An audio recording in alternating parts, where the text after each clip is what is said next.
إن الحمد لله نحمده ونستعينه ونستغفره ونؤمن به ونتوكل عليه ونعوذ بالله من شرور أنفسنا ومن سيئات أعمالنا من يهد الله فلا مضل له ومن يضلل فلا هادي له وأشهد أن لا إله إلا الله وحده لا شريك له وأشهد أن محمدا عبده ورسوله أما بعد فأعوذ بالله من الشيطان الرجيم بسم الله الرحمن الرحيم يا أيها الذين آمنوا ادخلوا في السلم كافة ولا تتبعوا خطوات الشيطان إنه لكم عدو مبين ربی اشرح لی صدری ویسر لی امری واحلل عقدۃ من لسانی یفقہوا قولی ربی زدنی علما ربی زدنی علما ربی زدنی علما۔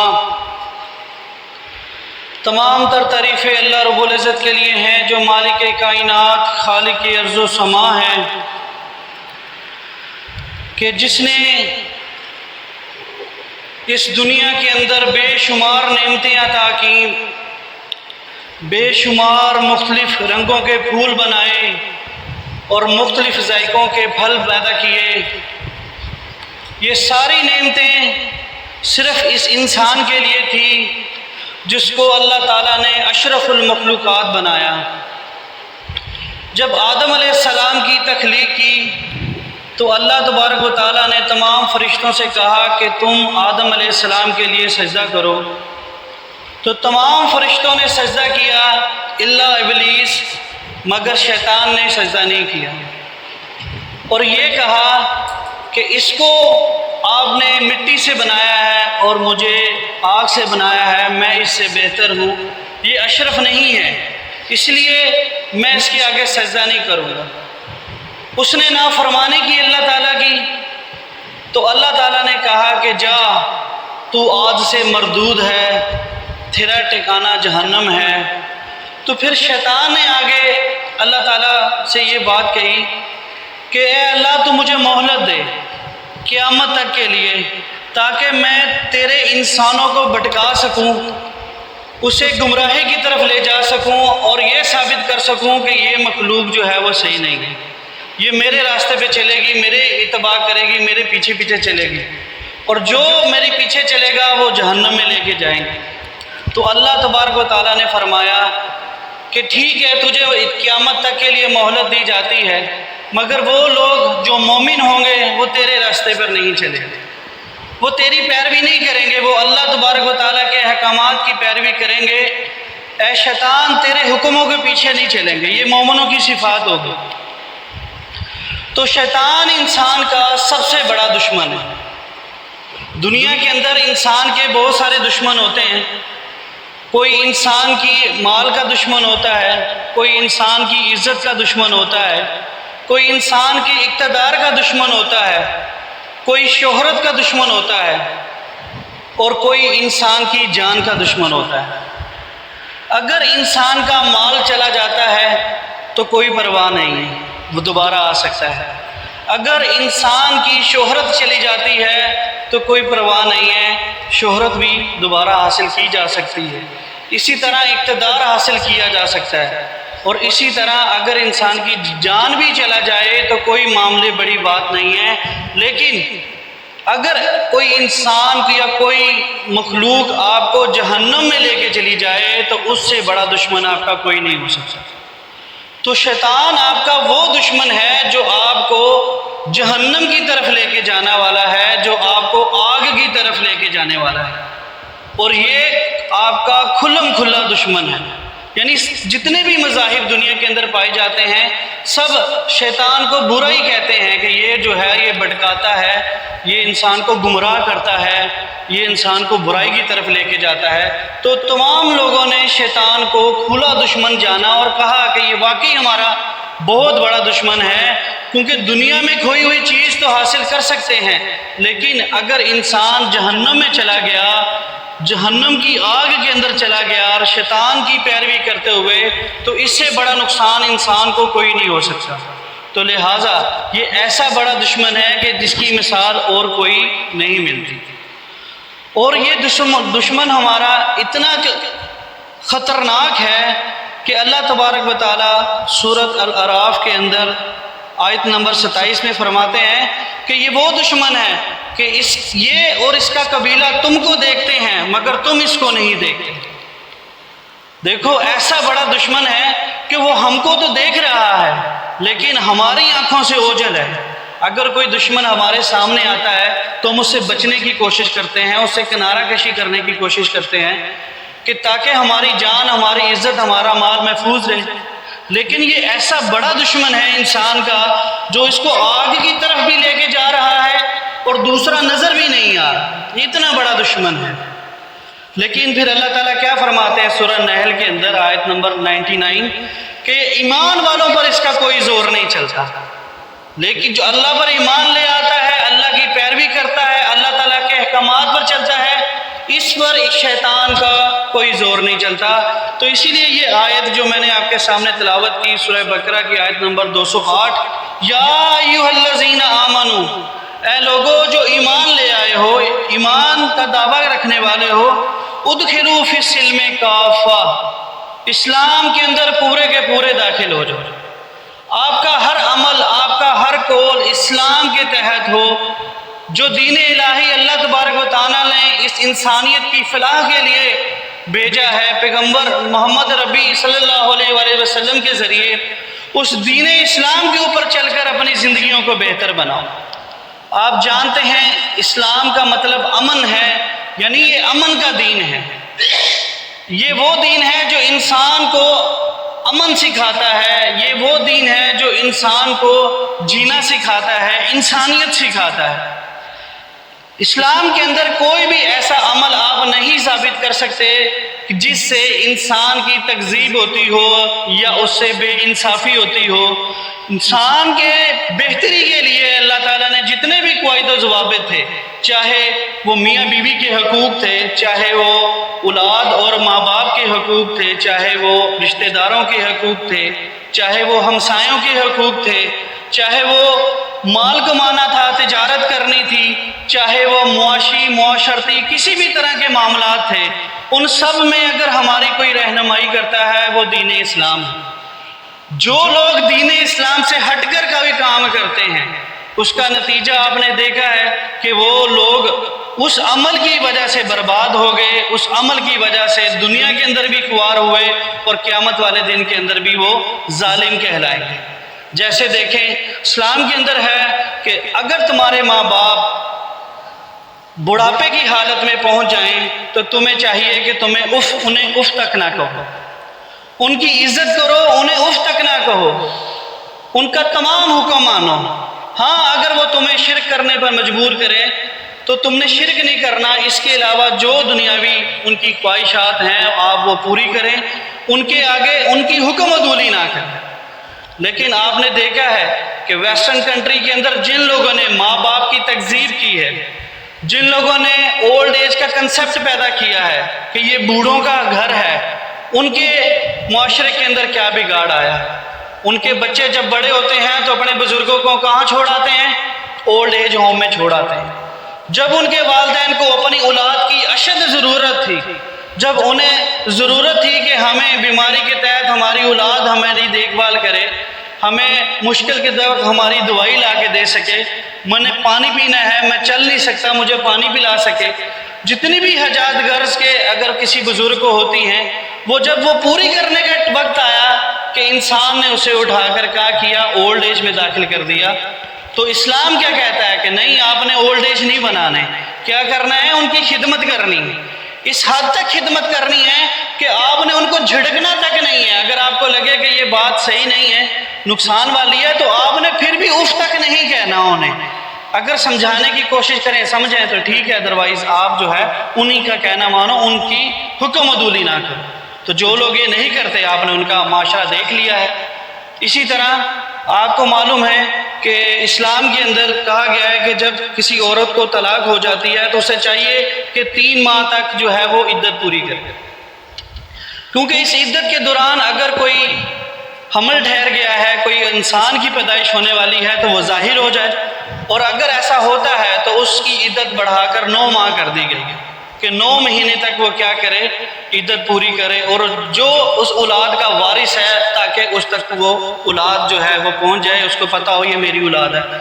لیکن آپ نے دیکھا ہے ویسٹرن کنٹریز کے اندر لوگوں نے پری میرجز لیونگ ریلیشن شپ کا کنسیپٹ پیدا کر دیا ہے، شادی کے بغیر ایک لڑکا لڑکی آپس میں رہ سکتے ہیں، یہاں تک کہ بچہ پیدا کر سکتے ہیں، بعد میں اگر ان کا ارادہ بنے تو وہ شادی کریں، ادروائز وہ شوہر جو ہوتا ہے وہ اولاد کو بیوی سمیت چھوڑ کر چلا جاتا ہے کہ یہ جو ہے میں اس سے شادی نہیں کرتا، اور اس کی وجہ سے آپ نے دیکھے ہیں کتنے ہی ایسے ہی وہاں پہ لوگ ہیں، عورتیں ہیں، بچے ہیں جن کے والد کا پتہ نہیں ہے، کوئی اپنانے کے لیے تیار نہیں ہے۔ یہ کیا وجہ ہوئی کہ انہوں نے اسلام کے اس حصے کو عمل نہیں کیا، اس پیروی پر نہیں چلے جو اللہ اور اس کے رسول نے بتائی تھی۔ تو یہ دونوں مثالیں جو چھوٹی سی میں نے آپ کے سامنے رکھی، یہ اس سے صاف واضح ہوتا ہے کہ جو انسان دین اسلام سے ہٹ کر کوئی فطرتی عمل کرتا ہے، اس کو چھوڑ کر کوئی اور متبادل رستہ اختیار کرتا ہے، تو اس کی وجہ بربادی ہی بنی ہے، کوئی سدھار معاشرے کے اندر نہیں آیا، کوئی سدھار لے کر نہیں آئے بلکہ وہ بربادی کا حصہ بنا۔ اس لیے کیا کہا گیا، یا ایھا الذین آمنوا، اے لوگو جو ایمان لائے ہو، ادخلوا فی السلم کافہ، اسلام کے اندر پورے کے پورے داخل ہو جاؤ، کوئی بھی ایسا عمل تم اسلام کے باہر نہیں کر سکتے، اگر کرو گے نمبر 1 آپ اللہ تعالیٰ کی نافرمانی کرو گے، اور نمبر 2 کہ وہ بہتری والا کام نہیں ہوگا۔ اگر آپ اللہ تعالیٰ کے بتائے ہوئے طریقے سے ہٹ کر تجارت کرو گے، کسی کو نفع نقصان سے ہٹ کر کسی کو ناجائز مال کی دعوت دو گے، حرام و حلال کی تمیز بھول جاؤ گے، تو آپ جو ہے وہ بگاڑ پیدا کرو گے معاشرے کے اندر بھی، نہیں چل سکتے آپ۔ اس لیے دین اسلام کو اپنی زندگی کے تمام پہلو میں، چاہے وہ معاشی ہے، معاشرتی ہے، ہر حصے میں لے کے آنا ہے۔ اور آگے کیا فرمایا، وَلَا تَتَّبِعُوا، اور اعتبار نہیں کرنی خطوط الشیطان، شیطان کے رستے کی، إِنَّهُ لَكُمْ عَدُوٌّ مُبِينٌ، یہ تمہارا بہت ہی بڑا دشمن ہے۔ جیسے میں نے بتایا اتنا بڑا دشمن ہے کہ یہ آپ کو آگ کے عذاب میں لے کے جانے والا ہے، اور آپ کے ساتھ موجود ہے، آپ کو وسوسے ڈال رہا ہے آپ کے دماغ کے اندر۔ اتنا بڑا دشمن جو نظر بھی نہیں آ رہا اور آپ کے ساتھ جڑا ہوا ہے، صرف کس لیے کہ اس انسان کو جہنم میں لے کے جائے، اور اس کا کوئی مقصد نہیں۔ تو انسان میں دنیا کے اندر بہت سارے دشمن دیکھے ہوں گے، لیکن اس کا جو سب سے بڑا دشمن ہے وہ کون ہے؟ شیطان ہے۔ اس سے بچنا ہے ہم نے، ہر وقت کے اندر بچنا ہے۔ یہ شیطان جو ہے انسان کے اوپر مختلف وار کرتا ہے، وہ کون کون سے وار ہیں اس کے اوپر آج ہم پڑھیں گے کہ کس طریقے سے ہم نے شیطان کے واروں سے بچنا ہے، شیطان کے حملوں سے بچنا ہے۔ تو انسان پر جو اس شیطان کا پہلا حملہ ہوتا ہے وہ ہوتا ہے اس کے ایمان کے اوپر۔ شیطان اس کو اس کے ایمان سے ہٹا دیتا ہے۔ جو کلمہ نبی کریم صلی اللہ علیہ وآلہ وسلم نے کہا، لا الہ الا اللہ، اللہ کے علاوہ کوئی الہ نہیں ہے، وہی کلمہ اس سے پیچھے جتنے بھی انبیاء اور رسول گزرے انہوں نے بھی یہی کلمہ دہرایا، لا الہ الا اللہ، کہ اللہ کے علاوہ اور کوئی جو ہے وہ الہ نہیں ہے۔ پھر اگر اللہ جو ہے وہ جو رسول کی شہادت ہے وہ الگ ہے، لیکن یہ جو شہادت کا کلمہ ہے اللہ کے علاوہ کوئی الہ نہیں ہے، یہ تمام انبیاء میں کیا رہا ہے؟ مشترک رہا ہے۔ تو اس سے ہٹا دیا لوگوں کو، لوگوں نے اللہ کے علاوہ اور شریک بنانا شروع کر دیے۔ میری جو ہے اللہ کے ہاں سنی نہیں جاتی، تو لہٰذا یہ پیر، یہ ملا، یہ بڑے ولی اللہ، یہ داڑھی رکھنے والے مولوی، یہ میری فریاد کو اللہ تک پہنچائیں گے۔ میری تو اتنی گناہ گار زندگی ہو گئی ہے کہ میں اللہ کے آگے دعا کروں گا، اللہ میری نہیں سنیں گے۔ تو ان لوگوں کو کیا کیا ہے؟ اللہ کا شریک بنا دیا ہے۔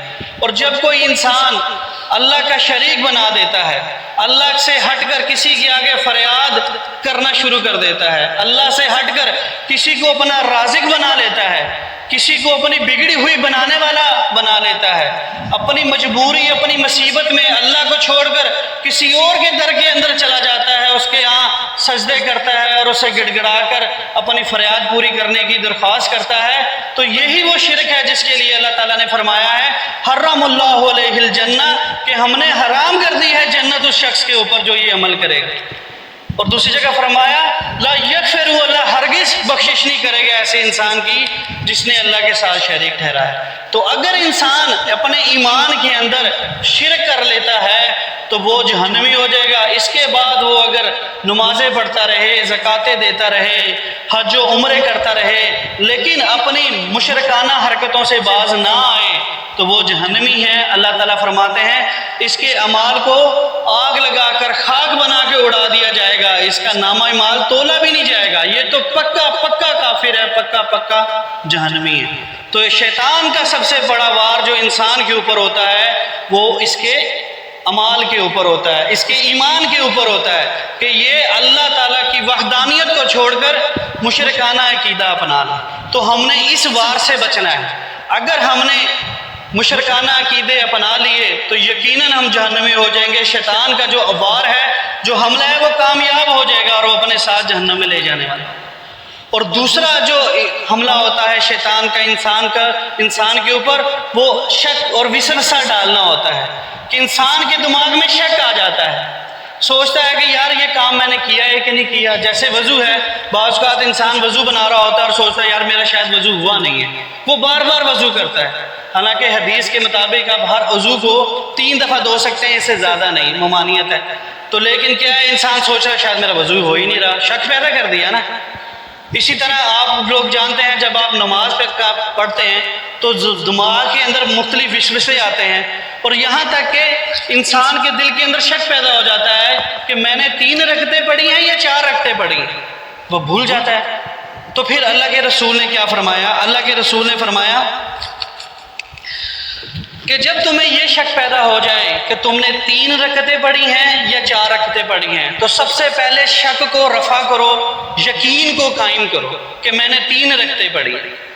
پھر 4تھی رکعت پڑھو اور اس کے بعد 2 سجدے کرو اور اس کے بعد سلام پھیر دو۔ اگر آپ نے حقیقت میں 5 رکعتیں پڑھ لی ہوں گی غلطی سے تو 2 وہ سجدے ملا کر ٹوٹل 6 رکعتیں ہو جائیں گی، اور اگر آپ نے پوری ہی پڑھی تھی، 3 ہی ٹھیک تھی، تو یہ 2 جو ایکسٹرا سجدے کر رہے ہو یہ شیطان کے منہ میں خاک ڈالنے کے برابر ہو۔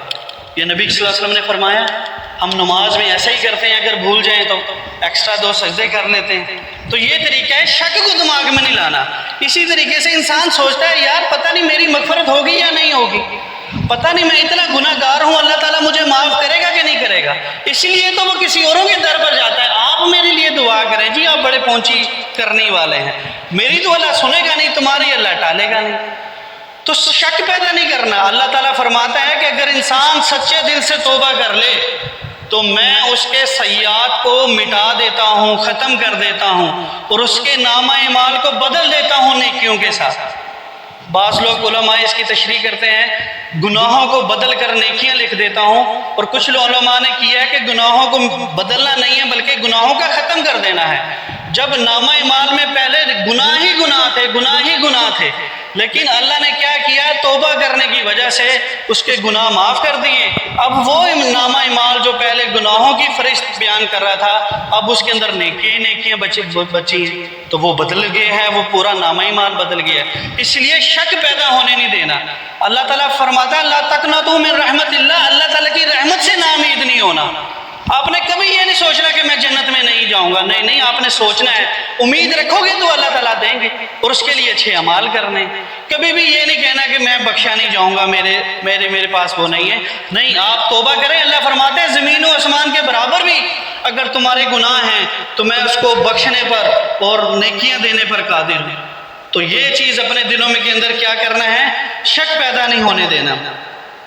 پھر انسان کے اوپر جو شیطان کا اگلا بار ہوتا ہے وہ ہوتا ہے کہ انسان کو شیطان کی طرف سے غصہ آنا شروع ہو جاتا ہے۔ غصہ تو ویسے ایک فطرتی چیز ہے، لیکن اس غصے کے اندر انسان بے قابو ہو جاتا ہے، اتنا بے قابو ہو جاتا ہے کہ لوگ اسے پکڑنے کی کوشش کر رہے ہوتے ہیں لیکن وہ ہاتھ میں نہیں آ رہا ہوتا، ان کی گردنوں کی رگیں پھولی جاتی ہیں، رنگ جو ہے وہ سرخ ہو جاتا ہے، ان کا چہرہ سرخ ہو جاتا ہے، اس قدر غصے کے اندر آ جاتے ہیں۔